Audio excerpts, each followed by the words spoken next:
A big shout out to YouTube user 133 megahertz.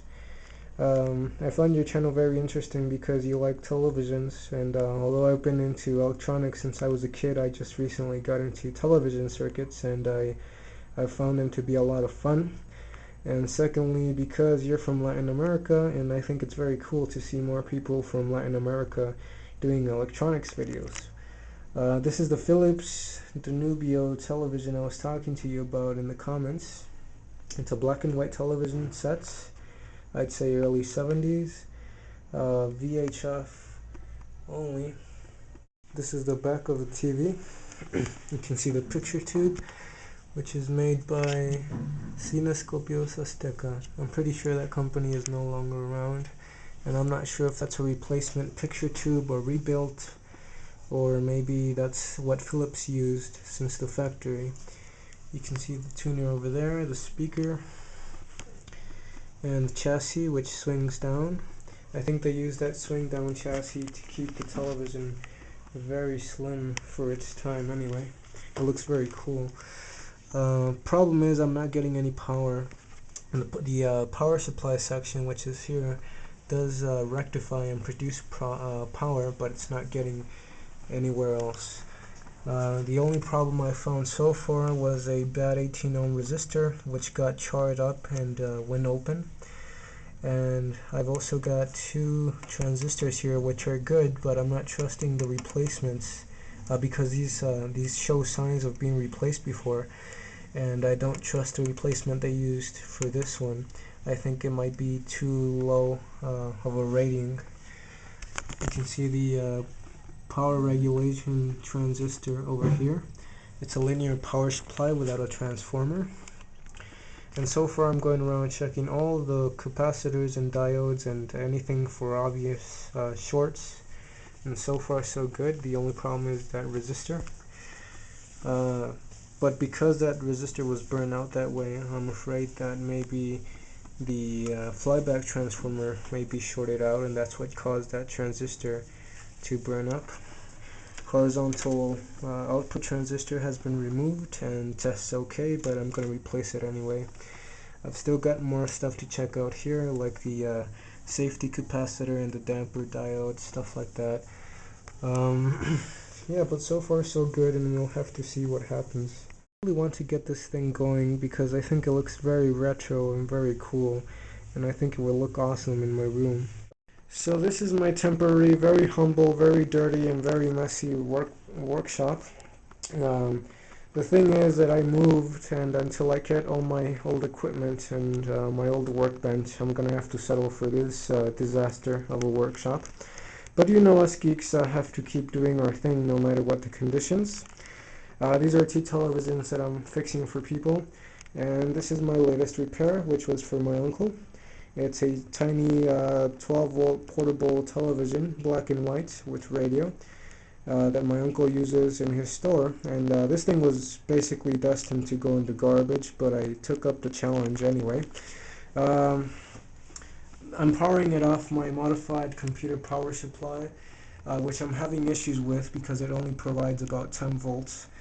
I think it needs a dummy load on the 5-volt line, but I think I'm going to mess with the gain resistors inside for the 12-volt line and see if we can get it back up to 12. The television is now working, but due to the low supply voltage, it is not filling up the entire screen. What the heck is going on here? The first issue was that the image was completely distorted. It had zigzags all across it. That turned out to be a small 1 microfarad capacitor related to the processor IC, video IC. Second issue I noticed was that the flyback transformer was getting extremely hot. That turned out to be, sorry for my bad camera work. That turned out to be a leaky horizontal output transistor. Third issue, this thing would not shut off, and that turned out to be the regulator transistor. It's also a linear regulator in here, and obviously it was not regulating, and it could not shut off because of the completely shorted regulator transistor. The thing is, this does not switch the input voltage. This switches the A plus line, which activates the linear regulator. And since it was completely shorted out, it would not shut off. Replaced it, now it shuts off and regulates correctly. I still have to put the screw in there. What is it, fourth issue now? Was no audio. And that's not completely fixed yet either, because I need to get the proper fitting potentiometer that fits in here, like this one. This one's from something else and it doesn't fit in here. But turned out to be the potentiometer for the volume. And as you can see, changing that out, got audio back out of it again.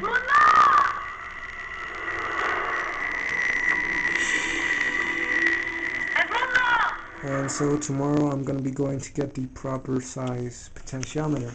I tested this in a car battery. I don't know if I already mentioned that was fully charged, and the image does fill out correctly, so that definitely is because of my crappy power supply. So the set is now fixed. I want to repair the radio circuit as well.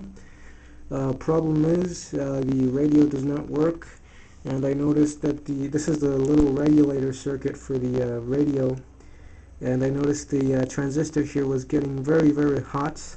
So I immediately figured maybe the transistor was shorted out, or there's something else shorted in here, like the IC. Tested the transistor is okay, and after further testing I discovered that the actual IC itself is bad, and my local electronics shop does not have it currently, and I'm gonna have to check to see if some other shops have it. But unfortunately it is the IC, and replacing that will hopefully get the radio working again. So yeah, usually you would not have anybody who would find it worth it to repair this black and white TV, but as I said, I do this stuff for fun, and keeps me entertained. Here's another one of my toys which you may find interesting. It's a Macintosh SE. I'm not completely sure the exact date on it, but I'm assuming maybe 1989, 1990 or so. I just fixed this one yesterday. It stayed in the ring for a very long time, and amazingly all I had to do was resolder a few connections, and it boots up perfectly.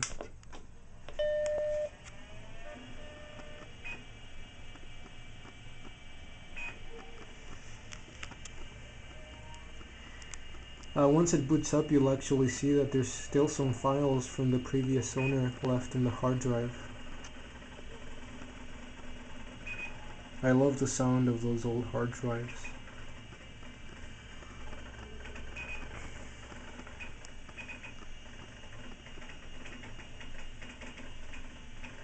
I need to get a keyboard and a mouse for it though. I don't have a keyboard and a mouse. I'm gonna start looking around the flea markets, and hopefully I'll be lucky enough to find the keyboard and mouse that goes for it. And there you have it, there it is. Boot it up.